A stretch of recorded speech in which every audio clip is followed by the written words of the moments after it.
एक बार की बात है। एक छोटे से गांव में एक हाथी रहता था। हाथी बहुत बड़ा और घने जंगल में रहने वाला था। वह किसी से नहीं डरता था और लोगों को अपनी शक्ति का एहसास कराना पसंद करता था। एक दिन गांव में एक कुत्ता भी था। वह कुत्ता छोटा और काफी होशियार था।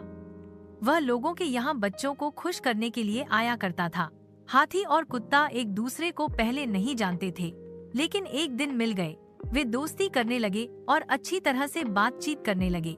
हाथी ने कहा, मुझे बहुत खुशी हुई कि मैं तुम्हें मिला। मैं शायद दुनिया का सबसे बड़ा और ताकतवर जानवर हूँ। कुत्ता समझता था कि हाथी थोड़ा बड़ा और घमंडी है, इसलिए उसने कहा, हाथी, मुझे मालूम है कि तुम बहुत बड़े हो, लेकिन फिर भी इंसान तुम्हें धकेल कर मार सकता है, और मुझे तो बहुत छोटा और दुर्बल होने की वजह से सब कुछ बचाना होता है। हाथी इस पर हंसते हुए कहा, तुम ठीक कह रहे हो, लेकिन फिर भी मैं कभी बचने के लिए तुम्हारी मदद ले सकता हूँ। मैं तुम्हें अपनी शक्ति और ताकत से बनाया गया हूँ। कुत्ता गंभीर रूप से बोला, मैं जानता हूँ कि तुम कितने शक्तिशाली हो, लेकिन प्रेम और सहायता देने की क्षमता मेरे पास है। यह सुनकर हाथी सोच में पड़ गया।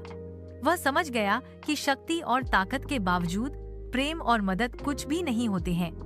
हाथी ने खुद को आजमाकर देखने का फैसला किया और वह बच्चों के संगीतायन में से एक साझा करने के लिए खुद को मंडराने लगा।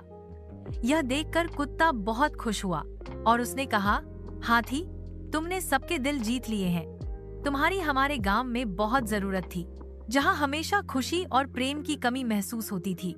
हाथी बहुत खुश हो गया क्योंकि उसने समझ लिया था कि हाथी और कुत्ता एक ही गुण रखते हैं।